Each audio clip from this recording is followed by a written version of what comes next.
एक बड़ी अच्छी इंटरेस्टिंग बात है दवा बेचने वालों के लिए, कोलेस्ट्रॉल की दवा लेंगे तो कुछ दिन बाद ब्लड प्रेशर की गोली खानी पड़ेगी। कोलेस्ट्रॉल की दवा का साइड इफेक्ट है वो ब्लड प्रेशर बढ़ा देता है, और उसके कुछ दिन बाद डायबिटीज़ की दवा लेनी ही पड़ेगी क्योंकि उसका साइड इफेक्ट है वो शुगर को भी बढ़ा देता है। सो पहली बात जो आपको ध्यान में रखना है कि सुबह का शुगर ज़्यादा हो सकता है, रात का दिन भर का कम हो सकता है। ये बहुत ही नॉर्मल बात है। इस बात को अगर आप समझ लेंगे तो आपका बोझ थोड़ा सा जो डायबिटीज़ के पेशेंट हैं उनमें हल्का हो जाएगा। सो ये जो डायबिटीज़ के जो रूल्स हैं उससे थोड़ा आगे चलते हैं। ठीक है, कितना ब्लड शुगर होना चाहिए? अगर बिना दवा के आपका ब्लड शुगर 200 से नीचे आ रहा है तो आप डायबिटीज़ पेशेंट नहीं है, और अगर उससे ऊपर आ रहा है तो आप डायबिटीज़ पेशेंट हैं। तो ऊपर अगर आ रहा है तो क्या हम करें आज ताकि कल से वो नीचे आ जाए, वो मैं आपको थोड़ी देर में बताऊंगा। एक छोटी सी बात मैं आपको बताता हूं, जब भी सर्दी होती है या जब भी बुखार होता है या जैसे जैसे आपकी उम्र बढ़ती है, ये तीनों केसेस में, इन तीन समय में, जब सर्दी पड़ती है बहुत ज़्यादा, यहाँ तो बहुत सर्दी पड़ती है, जब बुखार हो जाता है किसी को, या फिर जब उम्र बढ़ जाती है, इन तीनों बातों में हमारा शुगर बढ़ जाता है 20%, 30%। उसे डायबिटीज़ नहीं बोलते। अब होता क्या है, मैं देखता हूँ कितने पेशेंट होते हैं कि जैसे ही बुखार हुआ डॉक्टर के पास गया, डॉक्टर ने क्या बुखार का इलाज ना करके उसका शुगर टेस्ट किया, शुगर तो ज़्यादा आएगा, बुखार में शुगर ज़्यादा आता है। अब डॉक्टर ने उसको बोला कि आज से आपका दवा चालू, तो वो गया तो था बुखार का इलाज करने, आ गया डायबिटीज़ पेशेंट बन के। तो ये नॉलेज अगर आपके दिमाग में बैठ जाए तो कभी भी बुखार के वक्त अपना शुगर चेक करने की ज़रूरत नहीं है, क्योंकि वो ज़्यादा आना स्वाभाविक है कि जब भी बुखार होता है तो बॉडी क्या करती है, सेल्स के अंदर शुगर ना भेज के वो ब्लड में ही रख देती है। ये बॉडी की अपनी प्रवृत्ति है, उसमें घबराने की ज़रूरत नहीं है। सो कुछ समय जब आप बहुत चिंता में होते हैं, किसी भी वजह से, या बहुत घबराते हैं, उस वक्त क्या करते हैं, उस वक्त भी आपका शुगर थोड़ी देर के लिए बढ़ जाता है 300, 350, 400, उसे डायबिटीज़ नहीं बोलते। जैसे आपकी चिंता चली जाएगी वो शुगर नॉर्मल आ जाएगा। तो चिंता को छोड़ देना है। उसका एक तरीका है कि इस तरह के माहौल में अगर आप रहते हैं लगातार तो आपके दिमाग में कोई चिंता आ नहीं सकती, आपको कोई बीमारी हो नहीं सकती। Right, so that is very important. Thank you. So मैंने पूरे दुनिया भर में जिस देश में गया हूँ, मैं एक ही चीज़ पूछता हूँ तो मैं पाता हूँ ज़्यादातर जो डायबिटीज़ पेशेंट है वो डायग्नोस कब होता है, या तो जब उनको बुखार होता है तब वो डायग्नोस होता है, या जब वो सर्दियों के मौसम में ज़्यादा डायग्नोस होता है, जबकि इसे बोलते हैं हम रॉन्ग डायग्नोसिस, गलत डायग्नोसिस हो गया। ब्लड प्रेशर की बात करते हैं थोड़ा सा। कितना ब्लड प्रेशर नॉर्मल होना चाहिए? नॉर्मल ब्लड प्रेशर कितना होता है, ये सवाल मैं हर जगह पूछता हूँ। इसका एक जवाब है 120/80। इससे ज़्यादा हो तो उसे हाई ब्लड प्रेशर, बीपी का पेशेंट बोलेंगे। राइट, 120/80। इससे ज़्यादा हो तो उसे बीपी का पेशेंट बोलेंगे। यही वाला सवाल अगर मैं आज से 20 साल पहले पूछता, 1997 से पहले, तो जवाब होता 160/100। आज से 20 साल पहले किसी भी इंसान का ब्लड प्रेशर 160/100 से ऊपर अगर होता तभी उनको दवा दी जाती। लेकिन धीरे धीरे 1997 के बाद क्या हुआ, 160/100 को कर दिया 140/90, और अब 120/80। और आप देखिएगा अगले 6 महीने में हो जाएगा 115/75। और जैसे ऐसा हो जाएगा सिर्फ वही इंसान हेल्दी बचेगा जो अपना ब्लड प्रेशर नहीं चेक करेगा। जो भी ब्लड प्रेशर चेक करेगा उसका ब्लड प्रेशर इससे ज़्यादा तो होगा ही, तो उसे बोल देंगे आप तो ब्लड प्रेशर के पेशेंट हैं। बोलने का मतलब यह है कि आपका ब्लड प्रेशर कितना है वो कोई डॉक्टर या कोई डायग्नोसिस का आदमी नहीं सेटल कर सकता, डिसाइड कर सकता, वो सिर्फ आपका बॉडी डिसाइड करता है। मैं आपको छोटा सा उदाहरण देता हूँ। मैं यहाँ पे खड़ा हूँ, अचानक मैं देखता हूँ कि यहाँ पे एक सांप आ गया, तो क्या होगा, जैसे ही सांप देखूंगा तो मेरा दिमाग अलर्ट हो जाएगा, मेरी आंखें बड़ी बड़ी हो जाएंगी, मेरा हार्ट बीट फास्ट हो जाएगा, मेरा पल्स ज़्यादा हो जाएगा, दिल की धड़कन बढ़ जाएगी, जिससे मेरा ब्लड प्रेशर एकदम बढ़ जाएगा। और उस ताकत को मैं यूज़ करके, उसका इस्तेमाल करके यहाँ से जंप करके भागूंगा, भागने में उसका इस्तेमाल करूँगा, अपने आप को बचाने में इस्तेमाल करूँगा। तो ब्लड प्रेशर जब किसी का ज़्यादा होता है तो उसके पीछे एक कारण होता है, एक कॉज होता है। उस कॉज को हमें अंडरस्टैंड करना बहुत ज़रूरी है। ज़्यादातर लोग जब वो डॉक्टर के पास जाते हैं, जैसे ही डॉक्टर की शक्ल देखते हैं उसका ब्लड प्रेशर ऐसे ही हाई हो जाता है। और अगर डॉक्टर बहुत महंगा है, बहुत सारी डिग्री वाला है, तो ब्लड प्रेशर और हाई हो जाता है। जितना बड़ा हॉस्पिटल उतना ब्लड प्रेशर हाई।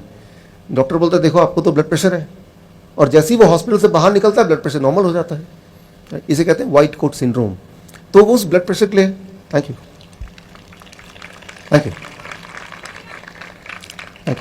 उस ब्लड प्रेशर के लिए आप जिम्मेवार नहीं है, वो डॉक्टर जिम्मेवार है। तो आप ब्लड प्रेशर के पेशेंट नहीं है। 80% जो ब्लड प्रेशर के पेशेंट हैं, अगर वो घर पे खुद ही ब्लड प्रेशर चेक करें तो वो पेशेंट नहीं पाए जाएंगे। 80% पेशेंट जो है, 80% पेशेंट। अब आजकल जब भी मैं जाता हूँ, सिर्फ भारत की बात नहीं कर रहा हूँ, जहाँ जहाँ जाता हूँ, डॉक्टर बोलता है कुछ भी कर लो, आपको 120/80 को मेंटेन करना ही करना है, इतना होना ही चाहिए, इससे ज़्यादा होगा तो हार्ट अटैक आ सकता है, ब्रेन स्ट्रोक हो सकता है, बहुत सारी चीज़ें हो जाएंगी। चलिए मैं आपसे एक सवाल पूछता हूँ, आपके शहर में जालंधर में अगर मुझे सेफली गाड़ी ड्राइव करनी है तो कितना स्पीड होना चाहिए? मान लीजिए कोई बोलेगा 30 किलोमीटर पर आवर, कोई बोलेगा 50 किलोमीटर पर आवर, कोई बोलेगा 20 किलोमीटर पर आवर। मान लो मैं 30 kilometre per hour is a safe driving speed. मैं अपनी गाड़ी को इस तरह से फिट करता हूं कि जब भी मैं स्टार्ट करूं वो 30 किलोमीटर पर आवर में ही चले, ना कम ना ज़्यादा। क्या ये सेफ ड्राइविंग स्पीड होगा? ये बहुत ही डेंजरस होगा। एज एन एक्सपर्ट ड्राइवर आपको पता है कि मौके को देख के, सराउंडिंग को देख के, कब कितना आपकी स्पीड होनी चाहिए आप डिसाइड करते हैं, वो लगातार बदलते रहता है, राइट। कभी जब ओवरटेक कर रहे हैं तो 100 की स्पीड भी करनी पड़ती है, कभी ज़्यादा भीड़ है तो 10 की स्पीड भी करनी पड़ती है। कोई एक स्पीड पे गाड़ी को रखना बहुत ज़्यादा खतरनाक है। ठीक उसी तरह से आपके जो ब्लड प्रेशर का कितना होगा किसी भी समय, वो बॉडी डिसाइड करती है आसपास के माहौल को देख के। मान लीजिए मैंने कुछ ऐसा किया अपने बॉडी के साथ, किसी के कहने पे कि ब्लड प्रेशर 120/80 होना चाहिए, तो मैंने कुछ ऐसा भिड़ाया, ऐसा जुगाड़ कि मेरा बॉडी का प्रेशर 120/80 रहने लगा, कुछ भी हो जाए चाहे, तो मेरा रिएक्शन कैसा होगा? मैं देखूंगा वहाँ सांप आ रहा है, लेकिन मेरा ब्लड प्रेशर कितना है? 120/80। अगर ये इतना ही रहेगा तो मेरा रिएक्शन सांप आ रहा है, कोई बात नहीं, आने दो। तो समझने की कोशिश कीजिए, मेरे अंदर जो वो एक भय या अलर्टनेस या लड़ना है या भागना है, वो जो भाव है वो नहीं आएगा। तो गॉड ने हमें जो ये एक ड्राइवर बिठाया हमारे बॉडी के अंदर, वो ड्राइवर लगातार बताता है कि भाई एक एक्सपर्ट ड्राइवर कि कितना ब्लड प्रेशर होना चाहिए, कितना ब्लड शुगर होना चाहिए, उससे छेड़छाड़ करने की जरूरत नहीं। वो जो ड्राइवर है वो ड्राइवर बहुत ही ज़्यादा अलर्ट ड्राइवर है और बहुत ही ज़्यादा स्किलफुल ड्राइवर है, राइट। सो मतलब ये कि अगली बार जब आप हॉस्पिटल जाएंगे, जैसे ही डॉक्टर को देखेंगे ब्लड प्रेशर ज़्यादा हो गया, तो मतलब आपका बॉडी बोल रहा है भागो यहाँ से, निकल लो यहाँ से। जैसे ही आप बाहर निकले ब्लड प्रेशर नॉर्मल हो गया। तो मैं आपको ये बताना चाह रहा हूँ, पहले डायबिटीज़ की बात की, अब ब्लड प्रेशर की बात कर रहा हूँ, कि आपका जो भी ब्लड प्रेशर है वो आपकी बॉडी डिसाइड करती है बहुत सारी चीज़ों को देखते हुए। लेकिन अगर आपका ब्लड प्रेशर 160/100 से ज़्यादा है, 160/100, इससे ज़्यादा अगर आपका ब्लड प्रेशर नॉर्मली रहता है, इसका मतलब थोड़ा बहुत गड़बड़ हो है। लेकिन उसको कम कैसे करें, उसको कम करने का तरकीब मैं आपको बताऊंगा थोड़ी देर में, और 1-2 दिन में वो कम हो जाएगा और कम रहेगा भी, राइट। सो अदरवाइज जो ब्लड प्रेशर अगर 160/100 से नीचे नॉर्मली रहता है, तो फिर वो 140 हो या 130 हो, नॉर्मली रहता है। नॉर्मली मीन्स पूरा दिन भर में, कभी एक बार कभी चिंता में है, कहीं लेट हो रहे हैं, किसी से थोड़ा झगड़ा हो गया है, उस वक्त बॉडी एज ए रिएक्शन आपका ब्लड प्रेशर बढ़ाएगा ही, राइट। तो या कोई ऐसा आदमी जिसको पसंद नहीं करते, जब वो पास में दिखेगा तब भी थोड़ा बढ़ जाएगा, तो उसको हाई ब्लड प्रेशर नहीं बोलेंगे। मैंने तो यही देखा है कि 80% लोग उनको दवा यूं ही ले रहे हैं क्योंकि किसी ने बता दिया कि आपको लेना चाहिए, जबकि वो दवा उनको लगातार नुकसान करते जा रही है। अब एक इंटरेस्टिंग टॉपिक है, सबसे इंटरेस्टिंग टॉपिक मुझे लगता है वो है कोलेस्ट्रॉल की दवा।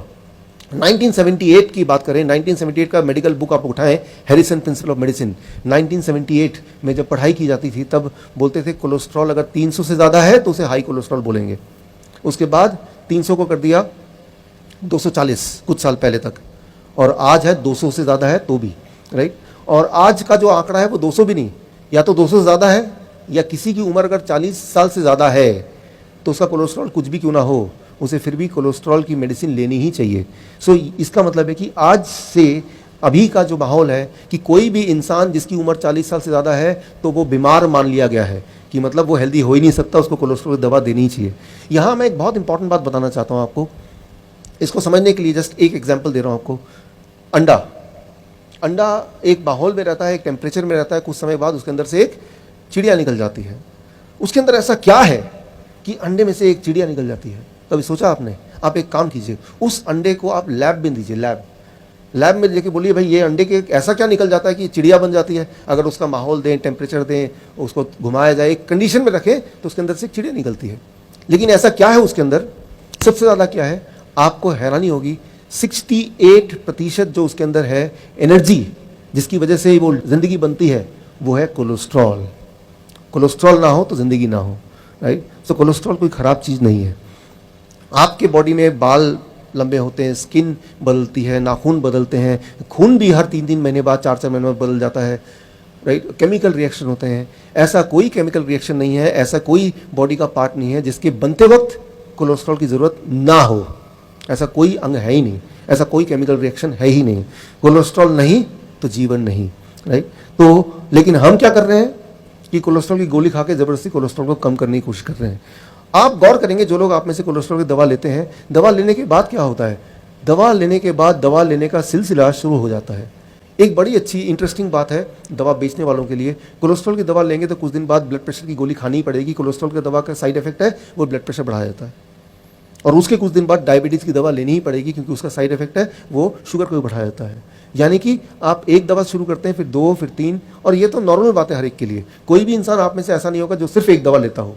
एक से शुरुआत होती है लेकिन वो बढ़ती जाती है। तो यहाँ पे मैं सिर्फ इतना बताना चाहूँगा, इस उदाहरण से आप स्क्रीन पे देखिए कि एक टाइम था जो 300 से ज़्यादा अगर किसी की कोलेस्ट्रॉल हो, उसी को हाई कोलेस्ट्रॉल मानते थे, उसको फिर 250 कर दिया, फिर 200 कर दिया, और अब 200 के अलावा एक और चीज़ कि 40 साल से अगर ज़्यादा आपकी उम्र है और अगर आप गलती से चले गए हॉस्पिटल तो आपको नॉर्मली एक कोलेस्ट्रॉल की दवा तो लिख ही देंगे। लेकिन वो बहुत ही खतरनाक बात है क्योंकि हम हमारे बॉडी की जो सबसे ज़्यादा महत्वपूर्ण चीज़ है उसको हम घटाना चाह रहे हैं। वो क्यों घटाना चाह रहे हैं, उसका थ्योरी क्या है, उसका लॉजिक क्या है, उसका साइंस क्या है, उसको आपको देखना है। क्योंकि आपके बॉडी के लिए जो जिम्मेदारी है, रिस्पॉन्सिबिलिटी है, वो किसी की नहीं है, वो सिर्फ आपकी है। सो अगर वो रिस्पॉन्सिबिलिटी आपकी है तो आपको जानना ज़रूरी है कि ये जो मैं ले रहा हूँ वो क्यों ले रहा हूँ, सिर्फ इसलिए ले रहा हूँ किसी ने बोला है।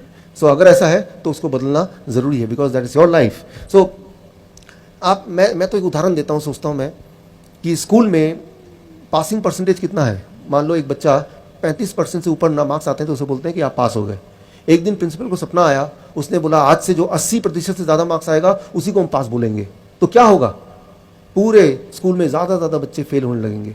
माहौल ऐसा बनेगा कि आजकल बच्चे कितने फेल हो जाते हैं, जबकि असली बात यह है कि बच्चे की जो इंटेलेक्ट है, उसका दिमाग है, वो वहीं का वहीं है, लेकिन नियम बदल गए हैं, कानून। दर्शकों के लिए एक खास मेरा मैसेज, आप इस दोनों चैनल के माध्यम से मेरे वीडियोस आप देख रहे होंगे, नए नए जो टेक्निक्स हैं वो आप सीख रहे होंगे।